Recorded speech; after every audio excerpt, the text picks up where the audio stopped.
Remember that film Groundhog Day? Well, I find myself once again back in LA, the City of Angels. Remember Dan Lebenthal sent an SOS out to me to bring his beautiful Mercedes 190 SL back from the dead and its 24 years sleep? I started at the bottom rebuilding the brakes along with the fuel system, and after surviving many setbacks and freak storms along the way, I got the car driving and looking great.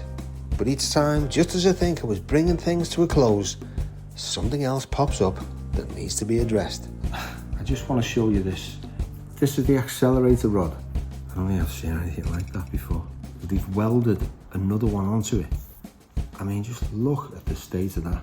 Well, I did say it, remember? I also can't help but feel I think I'm going to be back in the not too distant future. And here I am, ready to crack on. And this is where it goes, remember? Conveniently. And you can see the stark difference, the old and the new. Right, how to get this off? Try plan A. Well, that's not working. So we switch to plan B. Now, that wasn't too bad getting it off. Let's see how we're going to get it back on. See the difference in length? I mean, there's a good 1.5 inches there. Half an hour later, that'll do. And this is where the locker nut goes when it's reattached.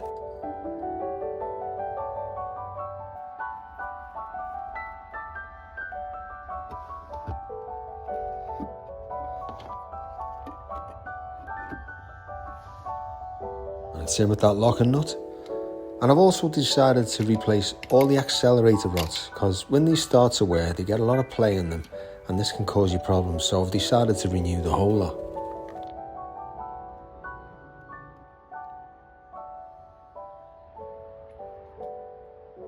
Now I notice when I'm trying to remove this bolt from the carburetor, it doesn't come fully out because it hits the air duct at the back. So I have to improvise by cutting through the steel, sliding it off, and I do exactly the same to the new one so I can just slide it back on over the bolt. Now this all might seem a little bit brutal, but it saves me a whole lot of work and a whole lot of time, which I haven't got. And it doesn't in any way compromise or affect the operation of the part. That'll do.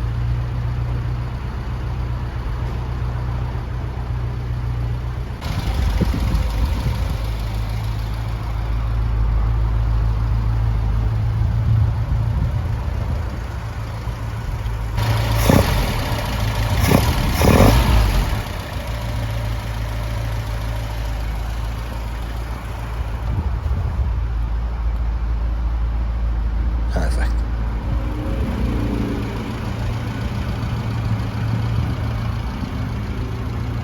Now with that done, as a little distraction, we're going to take a little interlude and go and see my mate Emmon's pride and joy, a 1974 BMW 2002 Turbo. So Emmon, thank you so much for showing me your father's car, is it? Father's car, yep. So this is a 2002 Turbo. Correct. So it's a 1974 car. There was 1,672 units made in total.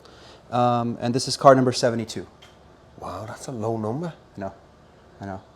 I believe of the 1,672, 672 were finished in this color, Polaris silver, and 1,000 were finished in white. You're a proper anorak, aren't you? You've really read up on these cars. The internet gives you anything you want. Weren't these the first turbocharged BMWs? Correct. Yeah. First turbocharged production Production BMW. ones, yeah, right, of course. from yeah. the factory, Yeah. exactly. Triple K, KKK turbocharger, and this example that we purchased about 20 years ago, in 2004, Yeah. came as is with these wheels. It was restored in Italy in the late 90s. I believe 99 is when it was repainted and fully restored. And we bought it restored, and since then have truly not really had to address anything aesthetically. It's just been maintenance and keeping it on the road. It's absolutely incredible. Yeah. Let's have a look at the interior, thing. yeah? Whoops, bit of a bang on the door there. Oh, it's like new, isn't it? Yeah, it's aged very well. Thankfully we had a garage that it spent most of its time in. All the seals and stuff like that, they're intact. And these are bucket seats, aren't they? Right. So the two factory options were a 4-speed or 5-speed transmission. This has the 4. And then the second option that you had was sunroof or no sunroof. And this, of course, as you can see, no sunroof. You know, that's a good thing. You know, if you're ever restoring a car and you've got to take it apart and start from scratch, you see the car hasn't got a sunroof, you're like, yes. Because they're invariably like rusted all the way around. Yes. It's like, it's such a nightmare. Pain in the I backside. think for long-term ownership, that's the best. And then, as you can see, the orange bezel is turbo specific, as well as the boost gauge there and the clock. I love just a plain bit of wood there. The Ferraris had that as well. It was very understated. Yeah, agreed. They're the original carpets as well. Yes. Wow. Yeah, the interior, with the exception of the stereo, is fully original. And we recently sourced a period correct Becker AM/FM radio, so that'll be replaced, and that'll be definitely the last thing that'll finish off this That'll interior. still be there somewhere, you know, sitting in someone's garage. Yeah. Like new. So coming back to the tail, Wow, what a back end. right?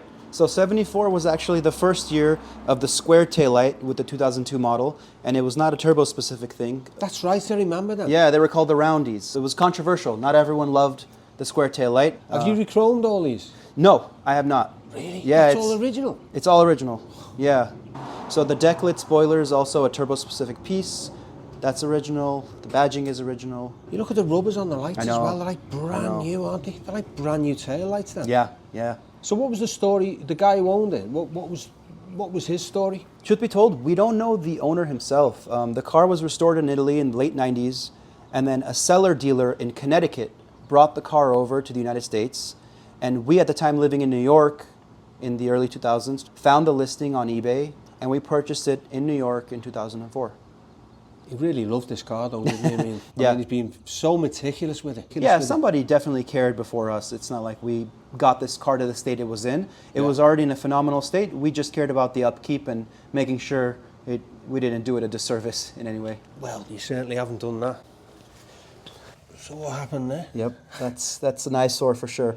When the car was being transported from New York to California in 2019, Dad filled up a full tank of gas, handed the keys over to the driver, and sadly, a week of fuel, splishing and splashing its way, the seal had failed at some point. So when the car came off the truck, the first thing we noticed was just fuel seepage, and at that point, the damage was done. Well, thinking about it though, if that's done that kind of damage, this must be like a single pack paint and lacquer.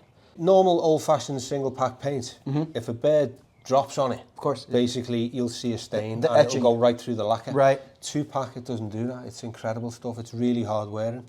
So I think this might be a single pack, which is probably original of the time, which is... Sure.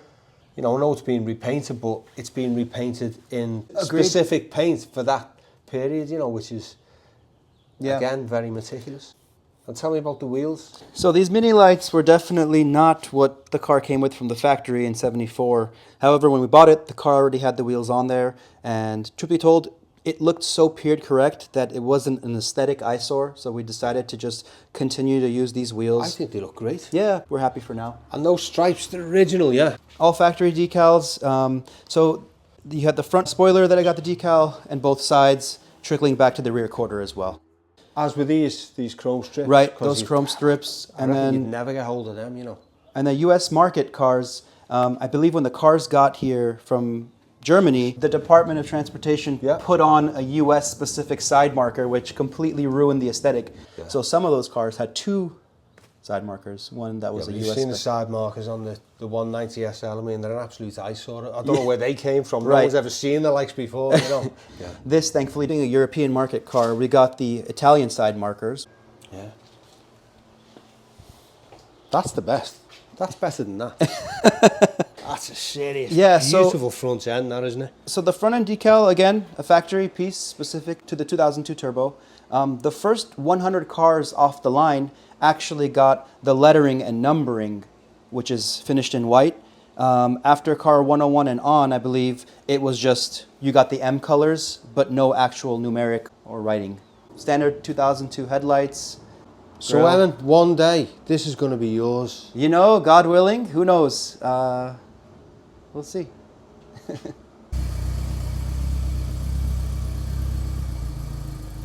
And then Emin kindly offers to take me for a drive in it.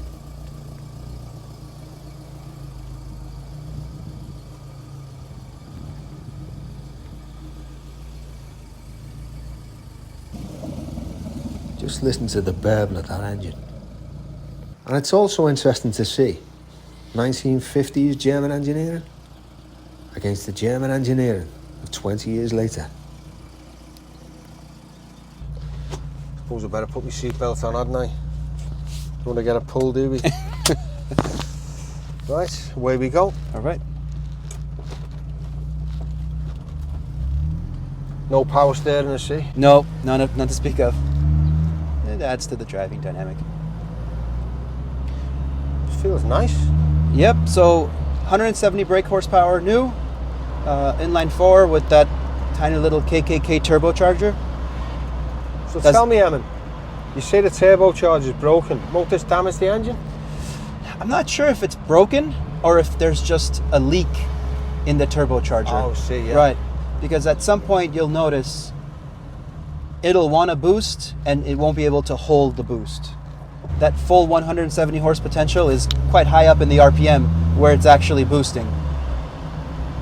The gearbox is a bit sloppy, but it's nice. Yeah. So what are you going to do about the turbocharger? BMW's classic catalog, they're remanufacturing and reselling this specific turbocharger. It's around $2,000, yeah? Yeah. Or remanufacture this one, which is what the car came with originally, which some people argue might be the better play. We're totally indifferent. Well, if the more modern one's better, just go with the modern one because, you know, progress. Agreed. Yeah, you can just feel it's lacking a bit of power. It's like a normal, Right. everyday bread and butter car without the turbo, Yeah, it isn't it? basically just feels like a TII. It doesn't.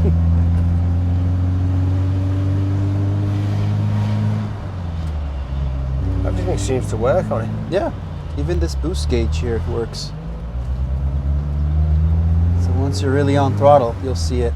So let's see if we'll feel it here. See how it's willing? Yeah, you can feel it, It's yeah. willing, but it can't perform. Story of my life.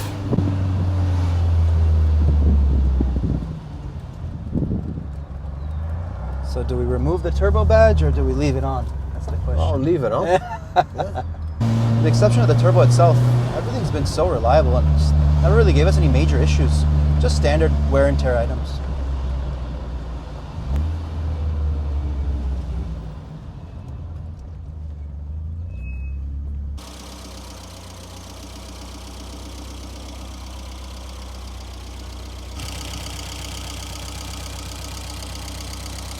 What's the idea of this? The strut tower brace, I think it's to, mitigate any flex in the chassis.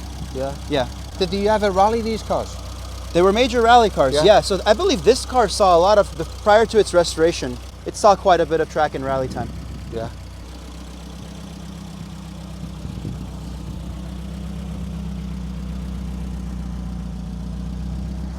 Okay, I thought I'd just show you this. As you know, I've been getting some knocking noises from the Jag, front and back. It sounds like the suspension is going to fall off. And you look at everything, it looks completely brand new.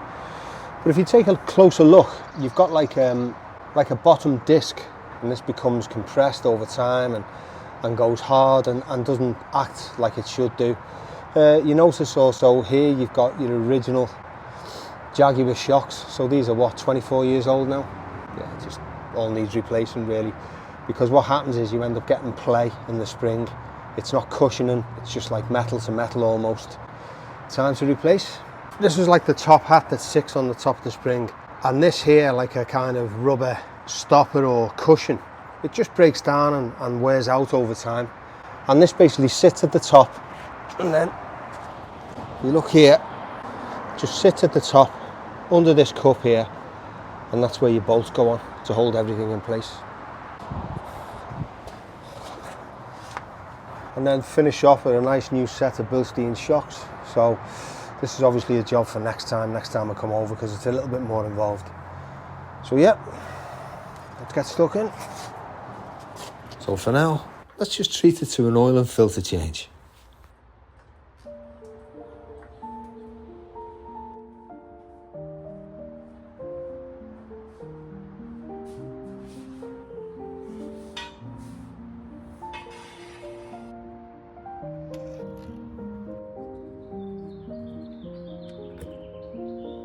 Oof, Look at the state of that.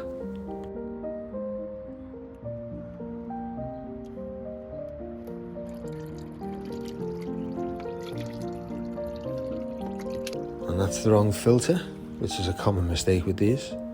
You'll notice it's about an inch shorter than the one I bought.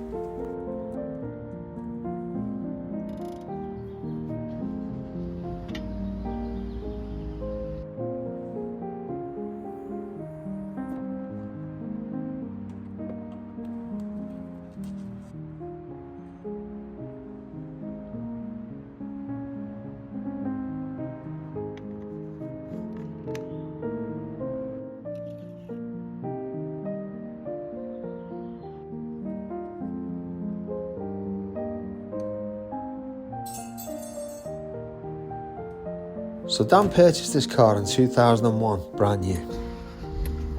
And as you can see here, it's not even done 50,000 miles. Amazing. And then onto the air filter.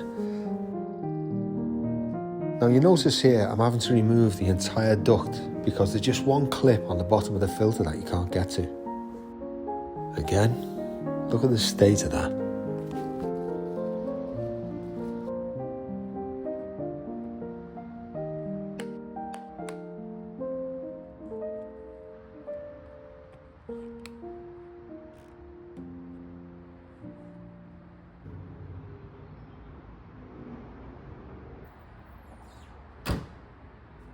And like I said before, the suspension could do with a complete rebuild, but I'm just going to start by replacing these drop links on the anti-roll bars.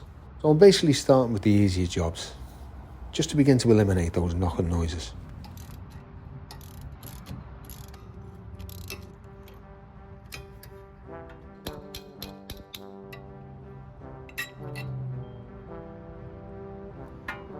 Now you can see how sloppy these have become. I mean, just look at the play there. This is more like how they should be.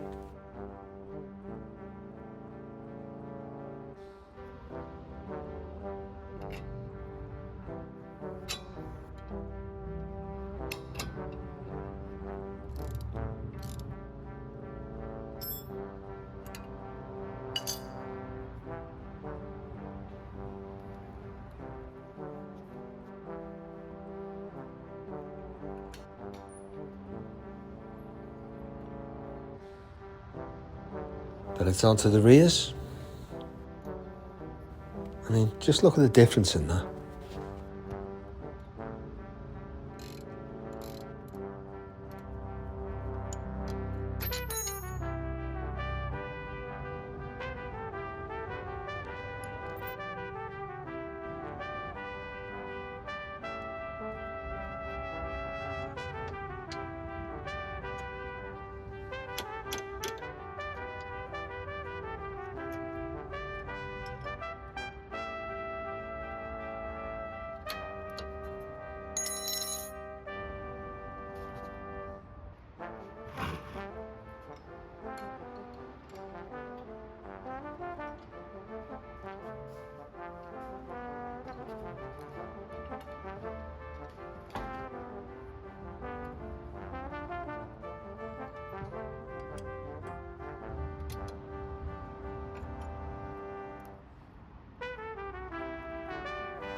Oof.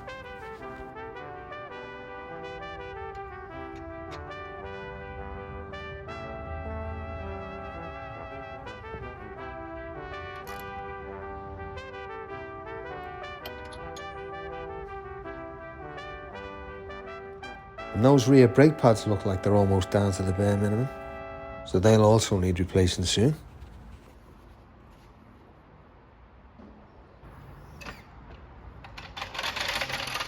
And I'm also going to replace these gas struts that hold the bonnet open, because I'm sick of it hitting me on the head.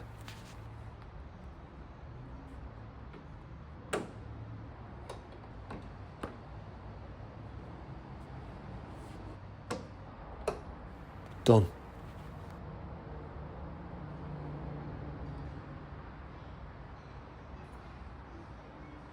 And I might as well complete the set. So let's move on to Dan's Lexus LS600.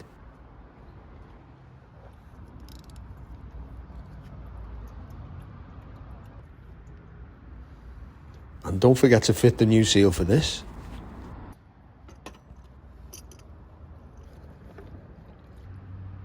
So let me just show you this. See that? See the way all these wings here have just been snapped off over the years. Now you can see how dirty this filter is. That's absolutely disgusting. That hasn't been changed for quite a few oil changes. And that's the reason why it's so difficult to get off. I almost gave up myself, to be honest. Hey ho. So it's a new filter and a new seal. And this is another common problem with these oil change places that you'll find on every corner. If there's anything a little bit involved, like they can't get an oil filter off, they'll just leave the filter and change the oil.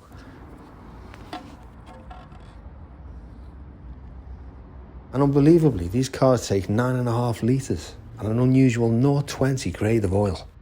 And as you can see, the Lexus has got exactly the same problem with the bonnet struts. It's another job for the future. And now for the verdict on the 190. How's it feel, Dan? Feels great. Does this feel like when you used to drive it back in the 90s and the early 2000s? Feels way cleaner. Yeah? Way cleaner. And we arrive at Bob's Big Boy Diner for their weekly car meet. What do you reckon, Dan? We'll have a little look around? Yeah, let's do it. Usually you have to go to Cuba to see stuff like this. It's beautiful.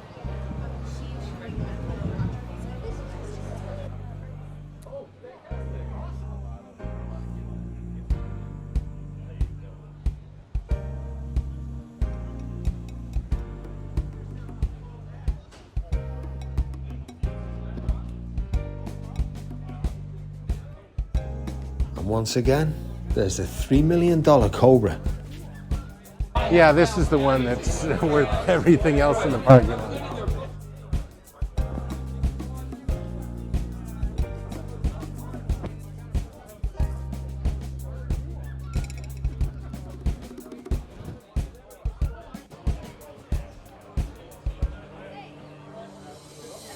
Seen anything you like, Dan? Yeah, I see my own car, but I like a lot of other things here, but I like this one with Baby the best, no question. Well, it was a shame last time because we were going to come, last time was out, but unfortunately you got COVID, didn't you? Yeah, I wasn't able to attend, but you got to show off an earlier iteration of this car, which was awesome. That's too big but a now word for me, it's even more awesome.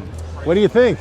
And I'm so glad that this time Dan was able to attend the show himself and display the car as its proud owner. This fine man, Gary Mavers, over here has been restored. Ah, it feels good.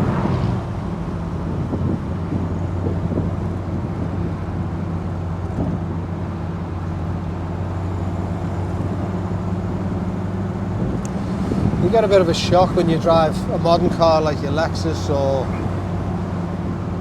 you know, your new electric one or your Tesla. Yeah, and It's a huge difference, isn't it, to one of these? Yeah, it's a you know, it's a spaceship compared to this, but that's all good. Sometimes you don't want a spaceship.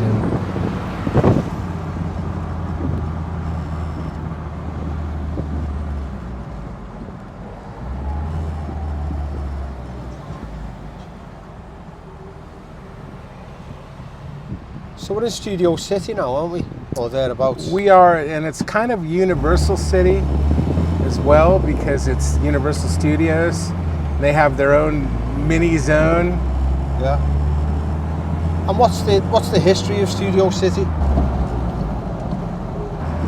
Well, the studios were here, honestly, before the residents were here. This was cheap land. Yeah.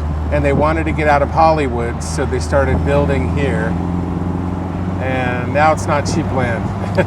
Or was this like, I mean, was it formed in the days of like Chaplin? And Chaplin Studios were on the other side of the hill, and you know. Oh, Culver City they were, weren't they? Or was that? Yeah, and Midtown. He has the original Chaplin, you know, the United Artists. So Laurel and Hardy were in Culver City. Yeah. And Chaplin was more over this way, was he? Like. Yeah. Then, you know, Warner's was in Hollywood, but then they built their new studio. Yeah, he created the studio, the United Artists, but that's in LA. All the Burbank stuff started happening in the 40s and 50s. And Like we 40s needed and bigger 50s, modern stages and bigger... TV as well, wasn't it? There was a Yeah, lot of TV programs getting made on the lot. Yeah. So I just put it here. Yeah, it's perfect, yeah. All right. Well done, Dan. Mission accomplished. Now all that's left to do is to put the car back in its box and get on that flight. Until the next time. Thank you for watching this episode of Classic Obsession. If you enjoyed it, don't forget to like and subscribe. And see you all next time.